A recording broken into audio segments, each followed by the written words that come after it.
আসসালামু আলাইকুম। দেখেন বড় ভাই সহ হচ্ছে ঘুরতে আসছি। হ্যাঁ, আসলে আমরা ঘুরতে আসছি, ঘুরতে বলতে হচ্ছে এই দেখেন বসি নিয়ে আসছি মাছ মারার জন্য। আসলে কি বলবো, সুন্দর একটা জায়গার মধ্যে আসছি, আপনাদেরকে দেখাচ্ছি জায়গাগুলো। দেখেন আপনারা কত সুন্দর জায়গা। এটা একটা রেস্টুরেন্ট, এখানে একসাথে অনেক ধরনের হচ্ছে খাবার পাওয়া যায়। ধরেন যে এক ধরনের বার, হচ্ছে এই সময় হচ্ছে সব কিছুই পাওয়া যায় এখানে। অনেকটা সুন্দর একটা জায়গা, প্লেস বলার বাইরে। অসাধারণ একটা জায়গার মধ্যে আসছি আমরা।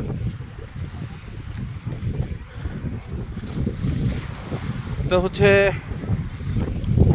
আরো বেশিরভাগ হচ্ছে যে ভাইরে নিয়ে আসছি জোরপূর্বক, ভাই তো আসে না, জোরপূর্বক হচ্ছে ভাইকে নিয়ে আসছি আমরা। তোমাদেরকে অনেক ধন্যবাদ তোমাদের সুন্দর জায়গা নিয়ে আসার জন্য। এদিকে তো আসা হয় না। থ্যাঙ্কস। আপনাকে জোরপূর্বক না নিয়ে আসলে হয়তো বা হচ্ছে আনন্দে মজাটা পাইতামই না আমরা। তোমাদেরকে অসংখ্য ধন্যবাদ।